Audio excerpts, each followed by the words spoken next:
Halo, selamat datang. Hari ini kita akan mengurai salah satu alat paling penting dalam dunia ekonomi makro, yaitu model ISLM. Namanya mungkin kedengaran teknis dan ribet ya, tapi percaya deh, ini adalah kunci buat ngerti gimana keputusan besar yang diambil pemerintah dan bank sentral itu bisa banget ngaruh ke isi kantong kita semua. Pernah kepikiran nggak sih pas dengar berita pemerintah ngumumin anggaran baru atau bank sentral naikin atau nurunin suku bunga, itu beneran nyampe ke kita nggak sih dampaknya? Atau itu cuma obrolan tingkat tinggi buat para ahli aja? Nah, pertanyaan penting inilah yang akan kita jawab bareng-bareng hari ini. Yuk, kita bedah modelnya. Oke, ini dia peta jalan kita. Pertama, kita mulai dari dasarnya dulu. Apa sih yang dimaksud dengan keseimbangan ekonomi? Terus kita bakal lihat apa yang terjadi waktu kebijakan fiskal dan moneter itu ibaratnya mengguncang sistem. Abis itu, kita bandingin efek jangka pendek sama jangka panjangnya. Dan kita tutup dengan topik yang mungkin agak mengejutkan, yaitu ancaman dibalik deflasi. Udah siap? Yuk kita mulai. Oke, bagian pertama. Sebelum kita bisa lihat efek dari sebuah kebijakan, kita harus paham dulu dong gimana sih kondisi ekonomi waktu semuanya lagi adem ayem, seimbang, dan stabil. Ini fondasi kita. Oke, kita mulai dari kurva IS. Anggap aja ini sisi belanja dalam ekonomi. Jadi, ini tuh tentang semua kegiatan produksi dan konsumsi barang dan jasa. Logikanya gini, kalau suku bunga turun, pinjaman kan jadi lebih murah. Nah, perusahaan jadi lebih semangat buat investasi. Dan kita-kita juga jadi lebih pengen belanja. Itulah kenapa kurvanya miring ke bawah. Nah, pas semua yang diproduksi itu habis dibelanjain, artinya pasar ini seimbang. Nah, kalau IS tadi soal barang, kurva LM ini soal uangnya. Ini tentang penawaran dan permintaan uang. Coba dipikirin, waktu pendapatan kita naik, kita kan butuh lebih banyak uang tunai buat transaksi sehari-hari kan? Nah, permintaan uang yang tinggi ini akhirnya mendorong suku bunga jadi naik. Jadi, waktu jumlah uang yang disediain bank sentral itu pas banget sama yang kita butuhin, pasar uang pun jadi seimbang. Dan inilah gambaran besarnya. Lihat deh titik A itu, tempat kedua kurva ini ketemu. Inilah yang namanya sweet spot ekonomi. Satu-satunya titik di mana pasar barang dan pasar uang itu sama-sama klop. Kalau posisinya di tempat lain, pasti ada yang nggak beres, entah barangnya kelebihan atau uangnya kekurangan. Jadi titik A ini adalah titik awal kita, kondisi normal sebelum kita usik dengan kebijakan apapun. Nah, sekarang bagian serunya. Ayo, kita bikin sedikit guncangan.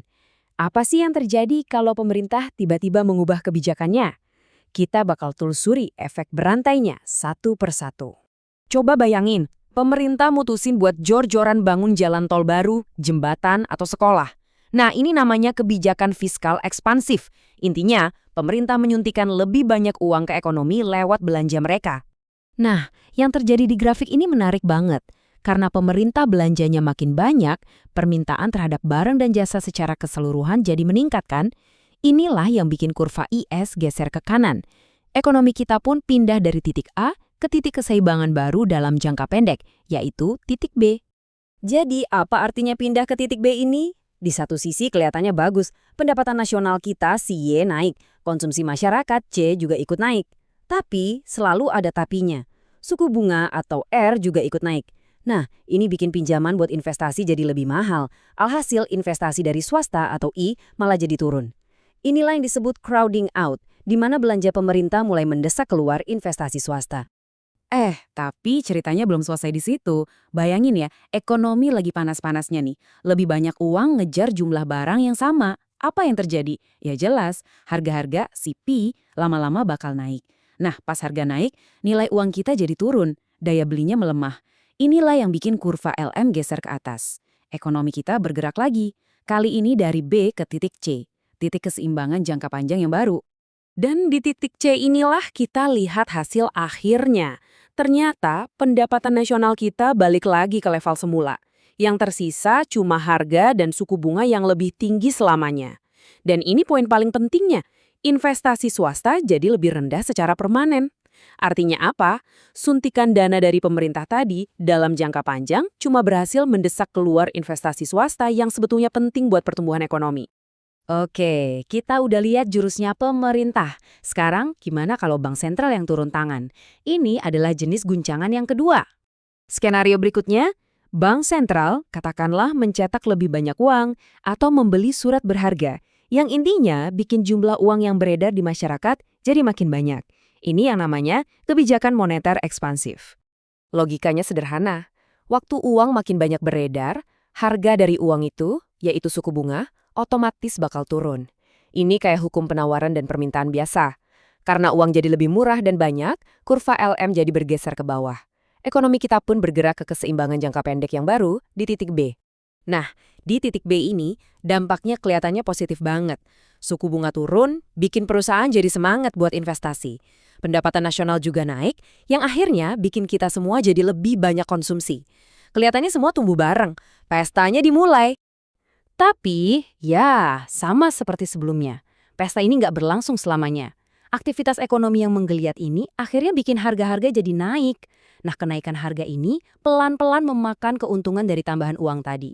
Nilai real uang kita jadi balik lagi seperti semula, yang bikin kurva LM juga balik lagi ke posisi awalnya.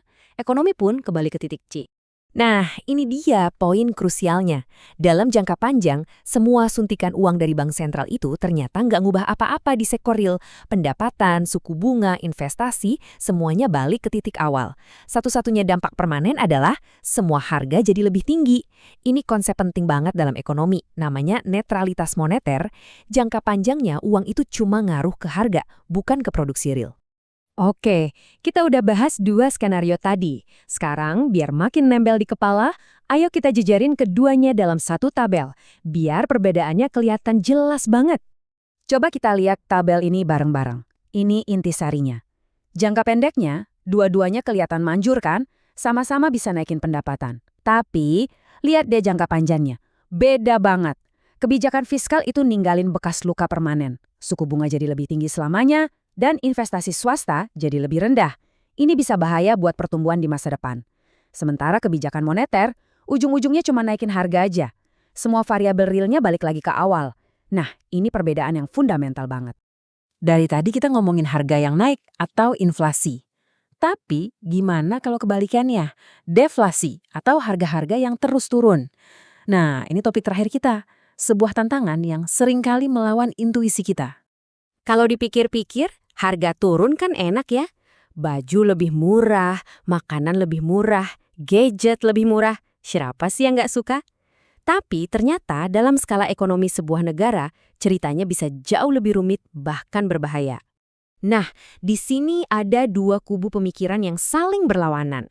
Di satu sisi ada yang namanya efek Pigo. Teorinya bilang pas harga turun, uang yang kita pegang jadi terasa lebih berharga. Kita merasa lebih kaya, jadi kita lebih banyak belanja, dan ekonomi pun terdorong maju. Tapi di sisi lain, ada teori utang deflasi. Ini bilang, pas harga turun, nilai utang kita secara real itu justru membengkak. Buat orang yang punya KPR, cicilan mobil, atau pinjaman lain, ini bisa jadi bencana. Mereka bakal ngerem belanja, dan ekonomi malah bisa macet. Jadi, deflasi itu baik atau buruk? Jawabannya tergantung. Apakah lebih banyak orang yang nabung atau lebih banyak orang yang ngutang di negara itu? Ini dilema besar. Jadi, setelah kita bedah bareng-bareng cara kerja kebijakan fiskal dan moneter, baik jangka pendek maupun panjang, plus ngerti soal ancaman deflasi, sekarang giliran Anda yang mikir. Dengan bekal model ISLM ini, kalau Anda di posisi pembuat kebijakan, jurus mana yang akan Anda pilih buat menghadapi krisis ekonomi? Nggak ada jawaban yang gampang, dan inilah pertanyaan yang terus menghantui para pemimpin dunia setiap harinya. Terima kasih sudah menyimak.